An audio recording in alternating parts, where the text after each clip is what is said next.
Guys, one word. Incest. There's been a weird incest-adjacent propaganda happening right now with a trilogy, My Fault, Your Fault, Our Fault. Adjacent because they're not blood related, they're just step siblings, but it's taboo because their parents are together. Nasty. But this is not a new phenomenon, and I want to take you on a journey to the past, circa 1999, Cruel Intentions. We all remember where we were when my video on the sequel TV series dropped, but if you haven't already, check it out, it's in the description box down below. It's a bit phenomenal, if I do say so myself. And it's all about rich, privileged kids using power and sex to mess with each other's lives because they're literally too bored existing. Well, today I want to talk to you guys about the very highly unnecessary sequel, Cruel Intentions 2. Bitte, lassen Sie mich alleine! Guys, this movie. This was Amy Adams' first main role in a movie. Please be more stupid. It does get better. This is your sign to never give up on your dreams, no matter how bad your performance was at your first job, or no matter how badly your first business venture went. If it's your dream, stick with it. Because if you had told me back then that Amy Adams would go on to become one of the highest paid actresses 3 years in a row, and one of the most critically acclaimed actresses of her generation,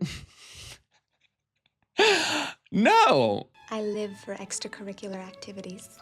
Absolutely not! But a bit of backstory on Cruel Intentions 2, which started off as a reimagining TV series of the original movie, going further back into Sebastian and Catherine's life, how they met, and it ended up as a prequel TV movie instead because it was so bad. Now, the original cost $10 million to make, and apparently 10% of that budget was spent on securing the rights of Bittersweet Symphony for, I will say it again, one of the best endings of a movie we have ever gotten on screen. Producer Neil Moritz even said that to avoid the price tag of $1 million, they tried 200 different songs with that ending, but realized none came closer. And you know what?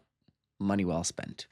That ending, hang it in the Louvre. Naturally, the box office success of this incest-adjacent story made the producers want to do more. Capitalize on the success, of course. Because they never understand what makes a project truly successful. They watched the original and thought, yeah, we need more teens fucking and incest. Oh, and make them younger. Yeah, like people talk about Euphoria, but this was pretty much the same thing with a little less nudity. In the original, Sebastian and Catherine were teetering on the verge of being 18, but not quite. So if you make this a prequel, you have to make them younger, like 15 or 16. And they did. So in 1999, Fox ordered a 13-episode season of Manchester Prep. The idea was to make a lot more money, masqueraded as the creative endeavor of providing Sebastian and Catherine with a bit more backstory, showing how deplorable teenagers were once deplorable younger teenagers with different faces. They start production, film the pilot, an additional episode, and then suddenly executives are like, whoa, why did we order 13 episodes of this shit? Because this is shit. No, I'm kidding. They felt unsure about the viability of this show's future, which, I mean, could have told you that in an email. Pair that with creative differences between production company Columbia TriStar Television and the Fox network, and the show got yeah. In addition, some executives felt uneasy about the themes of teen sexuality and incest portrayed in the story, as opposed to the themes of teen sexuality and incest portrayed in the original story that got this one greenlit. Do you guys ever think that rich producers just go into a room without any knowledge of what they're talking about and they just approve scripts because they think money? Yeah, apparently so. Rupert Murdoch, famous friend of Israel and the IDF, took issue with a scene where a girl seems to be aroused by a horse. So if you were ever wondering, that's the line that they won't cross. Thankfully, following the cancellation, Columbia TriStar Home Video grabbed the 2 episodes, splashed them together, filmed additional scenes, changed a couple lines, and made it into a prequel TV movie. And this was the Wild West because in this movie, age is not even a number, it's not even a concept, it don't matter. The school they attend is populated with teachers who sleep with students, because that's what you do when you're rich. And as you watch the film, it becomes clear what the idea for the TV series was and what it ended up having to be. There's literally a line where he says, God, we sound like a canceled television series. God, we sound like a canceled television series. That was a good one, and I will be using it so much in this video. And I really thought it was just gonna be incest-adjacent content like we've grown used to, I guess, in recent years. But no, they go all the way. Yeah, it's not adjacent anymore. It's like, I don't know what this means, but you'll see. So if you want to see it, make sure that you're subscribed down below because you're going to feel and look so much better. Also sit comfortably, get a snack and a drink because what a journey we're about to go on, kids. What a journey we're about to go on.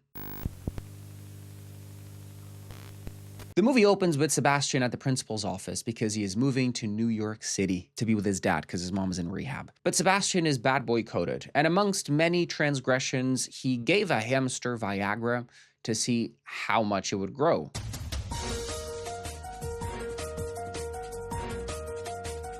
Right. His problem is following orders, but his principal arrogantly thinks that sending his unadulterated file to the new school will force him to become a better person, because there's a lot of shit in that file. And as retaliation against this man, Sebastian arranges for the photo of his wife in the yearbook to be of her naked, because even when men beef, the target ends up being a woman. The principal finds this out when his wife calls him, and for some reason she has literal shitty fingers. Because we don't just humiliate her once, we gotta do it twice. I'll let you try and guess if you think this was written by a man or a woman. Take your time. Sebastian gets to New York and is promptly told by the valet that his new family awaits him in this building. Sebastian asks, "Which apartment?" The valet laughs. "The whole building, sir." I want to do crime. Turns out Sebastian's dad married a very wealthy woman called Tiffany, played by Mimi Rogers. There's a name my mom will recognize. And with Mimi Rogers comes her daughter, Catherine, played by the aforementioned Amy Adams, who turns around and is all teeth and gums. She was playing the piano, more specifically Piano Sonata number 14 in C-sharp minor by Beethoven. Right, yeah. I know things. Sebastian casually sits down to play a little tune too, and after stunning the room with chopsticks, the music not the utensil, he floors the entire crowd of three with Flight of the Bumblebee. Yeah, I know stuff, I told you. One thing about Catherine is she lives for extracurricular activities. I live for extracurricular activities. Amy Adams was just doing shit. The director told her, "Amy, smile a little bit more." And she did nothing but smile for the rest of the film. She's the president of the student body despite just being a sophomore. So like she's 15/16, though an age is never specified, played by a 26-year-old. Work. Oh, and let's not forget president of the French club. Oui. The overachiever says, "I believe one should not be hampered in achieving one's goals, simply by the paltriness of one's years." Sebastian says, "You mean dearth." Paltriness implies insignificance, but really it's just your lack of age that shouldn't hamper you from achieving your goals. Slay. Careful with those SAT words, they can be deadly. Sebastian's dad says, "Isn't Catherine the best?" And she says, "I love you, stepdaddy." So what porno did we steal that line from? And Mimi Rogers keeps eye-fucking Sebastian, because age is just a paltriness, and being married to one's father shouldn't hamper one's intentions of being promiscuous with one's stepson. Yeah. Took me about 5 times to be able to say that. Say that 3 times.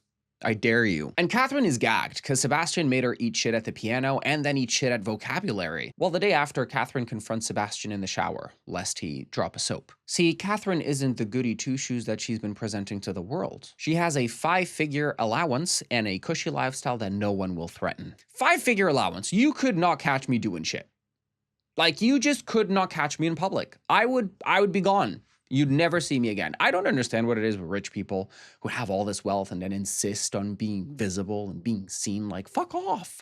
You have all that money, go away. Stop renting entire fucking cities for your dumbass wedding no one cares about. Just fade into oblivion. Go. Fuera! They have all that money and they still demand our attention. Losers! Sebastian and Catherine attend Manchester Prep, a very hoity-toity private school in New York City. Well, yes. And they go to said school in a limo. Tacky. Someone had to say it. It's very tacky. Ew. And while waiting to see the headmaster, Sebastian notices a pretty girl and he says, "Oh my God, you're beautiful." And much like me when I was 11, this is her first year speaking English. So she asks, "What did you mean by that remark?" Beautiful just hasn't registered in her vocabulary, guys. Give her a break. He then says he heard the headmaster is a total joke before heading in to bullshit him. And he falsified all the reports that his old school sent this school, so now he's got a 4.0 GPA, a bunch of glowing letters of recommendation from his teachers, including the principal. Yeah, that guy. And he was the president of a bunch of clubs that he never attended. A lot of extracurricular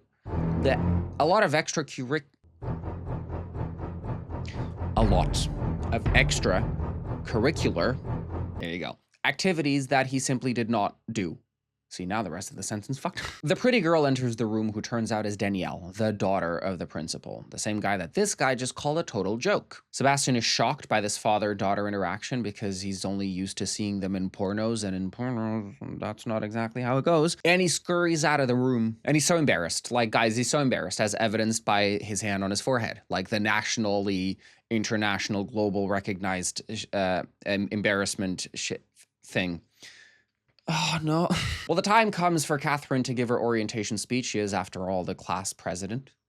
Duh. But her speech is interrupted by a girl with hiccups. Her name's Cherie, and she pops a gum to stop the hiccups.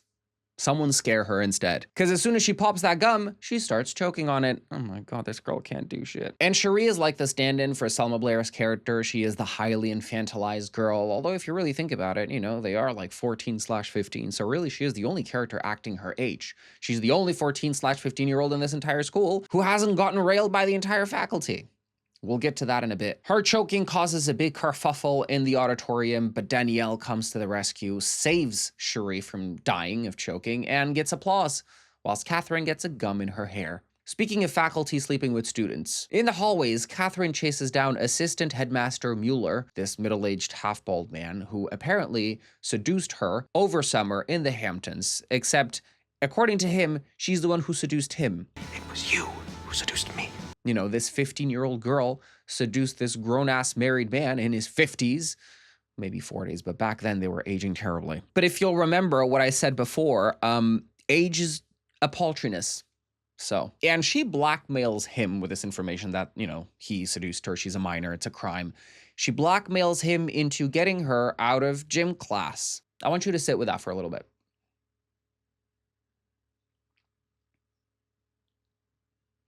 So just to recap, Catherine, the precocious teenager who seduced this adult, she can't seduce anyone, she's a child, but she slept with him, She can't consent to it because anyway, she could send him to prison. She could probably get him to do whatever she wants, and all she wants is to not be in gym class because the Murtoys don't like to perspire. Who will the school board believe? I always love it when you watch a movie with a mean girl and you can tell that it was written by a man because they do silly shit like, I'm gonna sleep with my teacher so I can get out of gym class.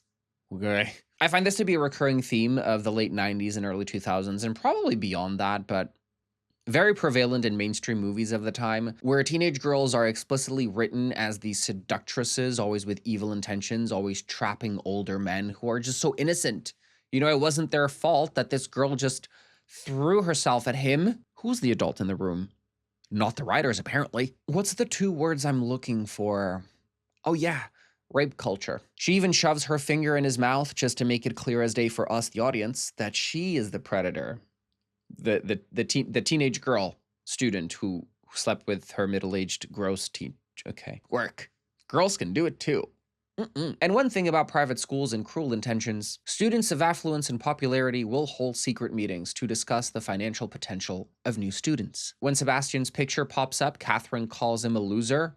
He does shop a Gap, and that creates a gap of financial nature. Oh, that was so bad. That was so bad. Next. The most interesting one turns out to be Cherie, the girl who was choking and nearly died, because her annual family income is of $850 million. She's even richer than Catherine. I heard that. I don't think anyone was whispering. Another thing about private schools and cruel intentions is that everyone is promiscuous. Like everyone in sophomore year has done it. Sophomore again, aren't they like 14, 15? So if everyone 14, 15 above is not a virgin anymore, then damn. There's a wild, wild west. Makes you wonder how there aren't a bunch of teenage pregnancies in these circles. Because they can afford abortions. After voting to ban them, that is, of course, yeah. Duh. And that's what makes Cherie different. See, not only is she a virgin, she's never even kissed a guy. So Catherine, for some reason, makes it her personal mission to turn Cherie into the premier slut at Manchester Prep. Because we needed a plot similar to the originals. Okay. Other points of business in this meeting include discussing grievances such as the chef won't make sushi for students. And these students want sushi. No, like they really want sushi. They get him fired by putting a dead rat in someone's food. Yeah. The richest kids in New York gather round to discuss why they can't have sushi. The millionaire kids who go to school in a limo just can't have sushi. Life's tough, man. It's fucking tough. Meanwhile, Sebastian harasses Danielle enough that she goes on a coffee date with him, but only 15 minutes. And it turns out Danielle isn't rich. Ew. She only attends Manchester Prep for the free tuition, given her father is the principal. And Sebastian, turns out, also didn't grow up with money. No. His parents divorced 10 years ago, his mom ended up in rehab, and his father is on his 4th marriage. And it's only now that he is married into money. So Sebastian is like on his first day of being rich. This is all new to him. All thanks to Mimi Rogers. Get yourself a Mimi with money. God, I really thought that was gonna rhyme. And then Catherine shows up to pick up Sebastian in her limo, and... Nice first day, retard. Amy Lou Adams, sometimes known as Night Bitch. Language. Catherine says Sebastian has a thing for boring virgins. After all, Danielle is a virgin, and she's the only one in her class that is a virgin. Told you, everyone's fucking like it's a brothel. Manchester Prep, more like Manchester Brothel. He says, careful, Catherine, I'm better at this than you. And we leave the conversation without knowing what this is. Sebastian then catches his father on the phone to his mistress and tells him to be careful not to screw up the good thing that they got going on. You know, this huge mansion, all of this wealth. His dad's dumb. Why would you, as a poor man who just married a millionaire for her money, have an affair on the phone with your back turned to the door, which is completely open, by the way, not knowing who might walk in? This really was written by a man. It's a crisis of intelligence in this pretend high society, or it was a crisis of intelligence in that writer's room.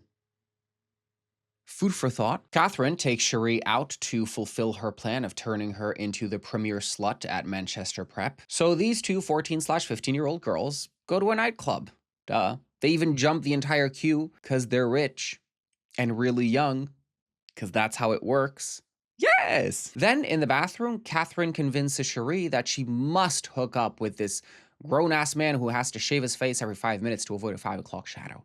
Just a teenager pimping another teenager to a middle-aged man who does taxes, who's probably playing a teenager, but I'm gonna assume he's an adult because look at that face. I wonder what executives didn't like about this. It seems so good so far. Now, Cherie has never kissed a boy, so first comes a peck on the lips. Then they recreate the makeout scene from the original, remember? Except in this version, Cherie is supposed to let this grown-ass man with kids at home and a wife, probably, massage her tongue with his roughed, lived-in 45-year-old tongue. But she pukes, because up until this point she was being force-fed alcohol, at the age of pre-puberty, I think. Back home, Sebastian talks to Danielle on the phone for over an hour, because they were recreating the plot of the original with a different cast. And Catherine shows up to tease him, because again, we're recreating the plot of the original. And by the end, he tells her she needs to go puke because she had a big salad with croutons. Now, croutons are hard carb. Hard carbs are famously known for being harder to shed off than soft carbs. She also doesn't correct him, so it's true. I don't know what to tell you. But she swears she will get the last laugh, and we have finally...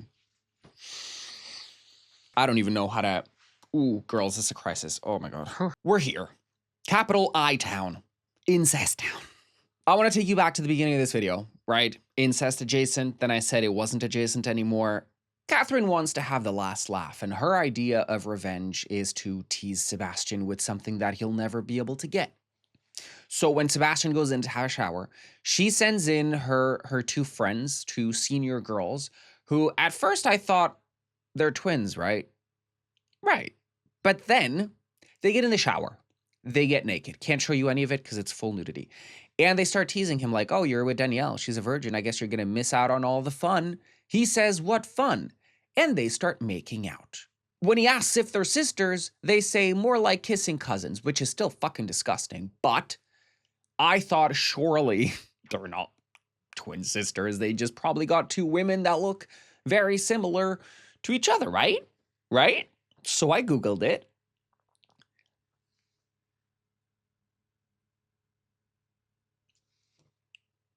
They are twin sisters in real life, identical. And they were naked in the shower, making out, full tongue action, breast on breast touching, and these girls are insane. What do you mean? Listen, I get that this was written by a man. You know, it's always, I guess it's a straight man's fantasy to see twin sisters making. We need to stop. Like, we need to. Isn't it a crime to like hook up with your sibling? Aren't there laws against it? Isn't incest a crime? That kiss, I'm gonna cut off everything and just show you that. What do you mean? What do you mean? What do you mean? What do you mean? What do you mean? What do you, dare I ask how much they got paid for it? They were paid for it, right? You guys didn't just say yes for the exposure, did you? Because that would be really fucking indecent. Guys, do you want to hear my dolphin impression?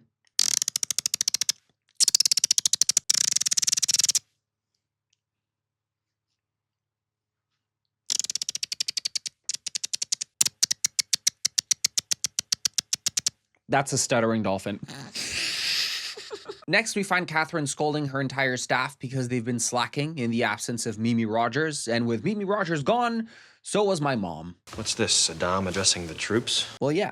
They receive their weekly allowance, which Sebastian assumes is their annual allowance because it is so much fucking money.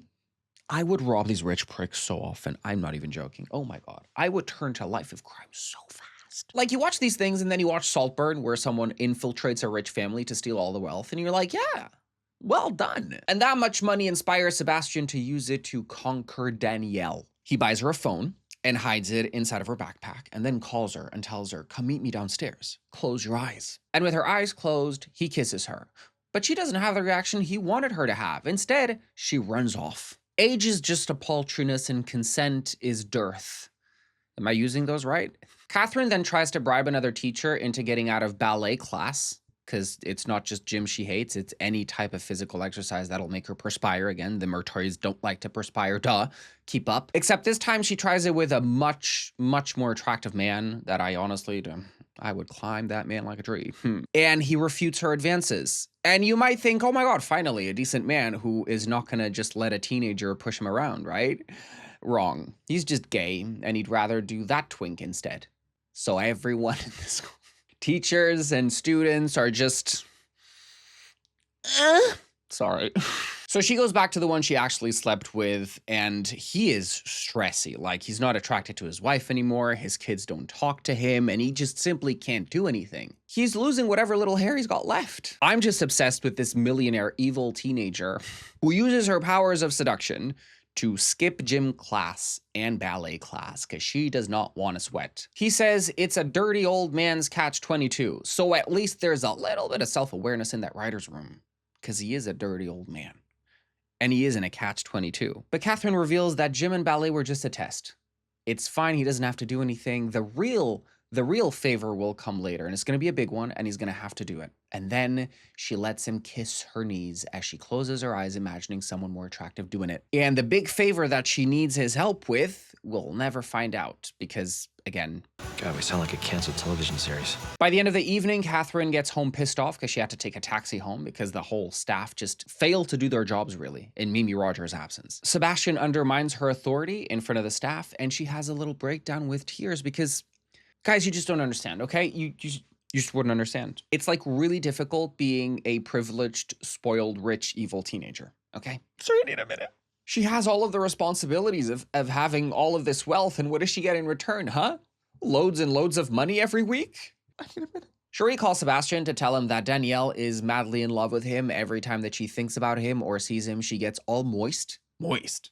Her eyes. She gets tears in them. So she hates his money, and she gets moist every time she sees him, and that's enough for him to track her down at the pier and ambush her with a small violin. And he tries talking to her, but she leaves him hanging because she's got a train to catch. He's trying his best to make her like him, but she's just like, be yourself. That breaks a little fuse inside his brain, like, what do you mean, be myself? Who am I? Did I mention the movie is vaguely racist? Hi, Mr. Nagao. I make a special eel. Danielle decides to come clean and be honest with Sebastian.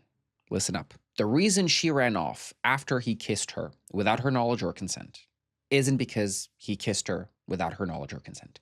It's because that was her first kiss. right? She always wanted her first kiss to be perfect with the right boy at the right time. And although Sebastian might be the right boy, that was definitely not the right time. You know when the right time is? Now, when they kiss again. It's love. Me when I lie. But evil, precocious stepsister was stepsistering hidden away, and she heard the entire conversation. She says she could wipe Danielle off the map tomorrow if she wanted to. Saddam Hussein addressing the troops, who said that? But now she doesn't have to. She's just gonna wait for the relationship to naturally fizzle away, because that's what's gonna happen. So he threatens her after she said that she would stay out of it. Which makes a lot of sense if you really don't think about it at all. Catherine says this means war, and I feel like now we're just doing shit to getting the plot moving. And in retaliation, he throws her into a pit of mud. What is the conflict here, really? There isn't one. Okay, good. Cut to Catherine and Mimi Rogers getting a massage. She's back, so my mom came back. Hi, Mom. When Sebastian shows up, Catherine tells one of the masseuse, Taksa Makesh, but Mimi corrects her. Maquette, not Makesh. If you're not going to say it correctly, don't say it at all. It makes you look foolish. Thank you for the correction, Mother. Mimi's spicy today. Can you believe this girl? She said Makesh instead of Maquette. So Sebastian gets a massage instead, and when he wakes up, he finds that it's his stepmommy, Mimi Rogers, giving him a rub down. Rubbing him down. Nasty lady. Age is just a paltriness, and being married to one's father should not hamper one's intentions of being promiscuous with one's stepson. I said it once and I'll say it again.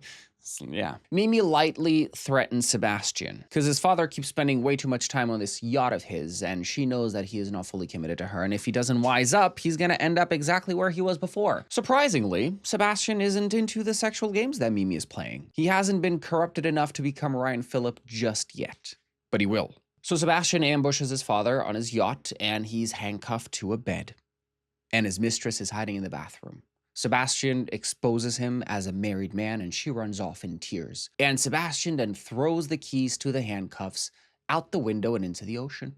And I gotta say, I've seen how this movie ends. CC Gerald's game. He's gonna have to slice his entire hand off just to get free. It's gonna be gory. Sebastian then ends up comforting the woman by the pier, and she's inconsolable. She really thought he was single. See, the writers only had 2 brain cells to go around, and she was considered an extra, so she got 1. But then she ended up having to share it with Cherie. Who we'll get to in a bit. And she tries kissing Sebastian, like he's not the teenage son of the man that she was just fondling on that yacht.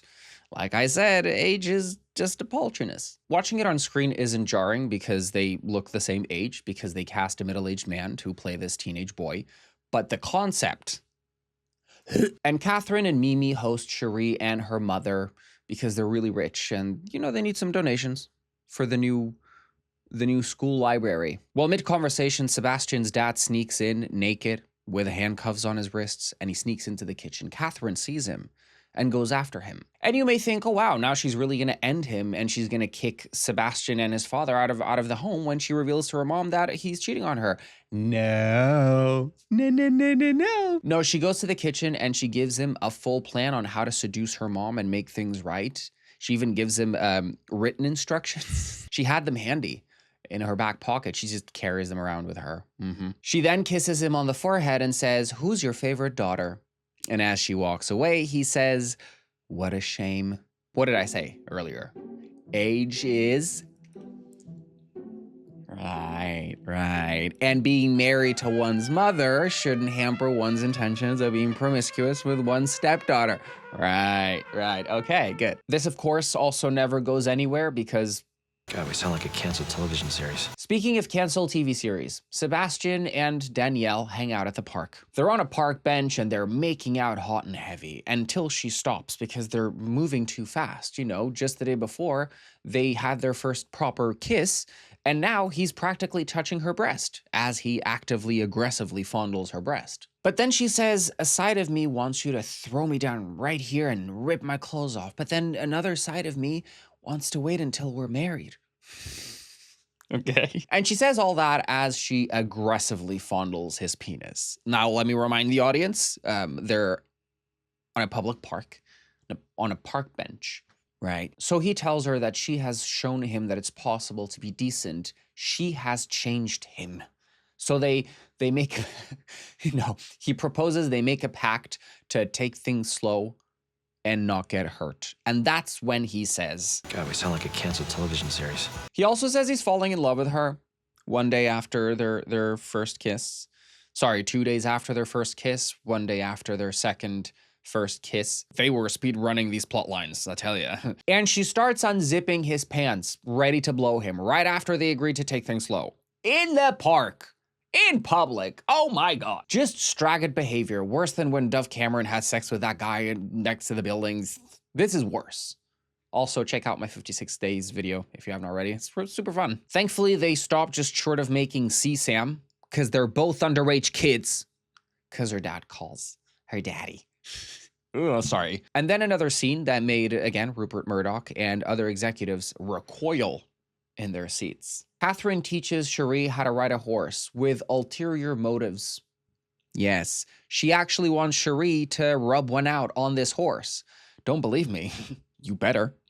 Because she tells her how to go up and down, front and back, faster, faster, up and down, front and back, faster, faster. And Cherie keeps going and going until she exhausts herself into an orgasm and drops on the floor. She's never felt this good. First orgasm ever, and she got it by rubbing her coochie on a horse. I'm done. I'm sorry, I'm done. And at this point, Catherine's been busy with other things. And by busy, I mean she asked one guy to do a background check on Sebastian, and he's come back with a background check complete, and it turns out Sebastian lied on his school files. Turns out he's not a goody two-shoes either. He doesn't have a 4.0 GPA. All those letters of recommendation were all fake. Turns out he is just as deplorable, if not more, than Catherine. And that excites her. So she confronts him in a sexy nightgown because she says that reading his real file turns her on. She's realized they're one of a kind. And if you close your eyes right now, they almost look like Ryan Phillip and Sarah Michelle Gellar. Yes. But you need to close your eyes like wide shut, right? And then put a blindfold on, cover your ears, right? And then do la la la la la la la. And it's uncanny. They look exactly the same. Hi. They graze lips, and she says, "You know what they say about incest." And then proceeds to never tell us what they say about incest. And now I want to know. Because if it's not disgusting, gross, repugnant, then I don't. But there is a line that she won't cross. Butt stuff. So now we know that she is a homophobe. She seduces him, and they start making out hot and heavy until he stops himself. Because he loves Danielle. Again, 2 days after he assaulted her with a stinky kiss, and 1 day after a real kiss, and hours after she tried to blow him in the park. It's love. So he leaves the house, and Catherine calls Danielle. Okay. And this is where you can tell that they really had to wrap up the story, because he rushes to Danielle's house. It's raining. He's wet. Of course he is. And he professes his love for her. She says, "Do you believe in our love?" He says, "Yes." She says, "Well, I sure as hell don't." Dun, dun, dun. Guys, the big reveal. Not only is Danielle not a virgin, but she's been in cahoots with Catherine this entire time. Mic drop. And they did all this out of revenge for Sebastian existing. Let me remind you, at the beginning of the movie, she told him, "Leave me alone." And then he did. And then this happened.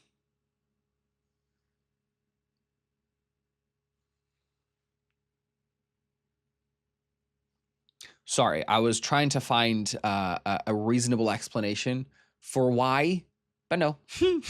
The girls kiss, and they tell him, "You're more than welcome to join us. Two's company, three's a fuckload of fun." And he says, if you can't beat him, join him. Who says you can't beat him? Oh, okay. Enough. They have a threesome. And after the ménage à trois, we go to the ending sequence, and it's Cherie riding her bike, and the limo runs her off the road. And then they give her a ride. Who's in the back seat? Sebastian, with his little camera. This is my imaginary camera. And he teases her, dares her to be sexy. And she's like, "I know how to be sexy." And then he starts kissing her, and they start making out all while he films. And in the front seat is Catherine and Danielle, lesbians together, fighting the patriarchy, one girl at a time. No, wait.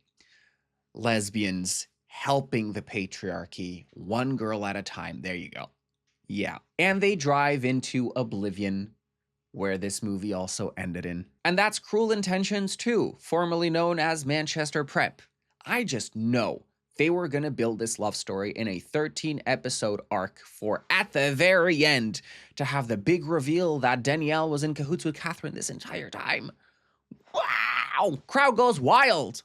What? And that's how you turn a terrible TV series into an even worse TV movie. God, we sound like a canceled television series. What did you guys think? Drop in the comments down below your favorite moment. My favorite moment was when those two real-life twin sisters agreed to nakedly make out on screen.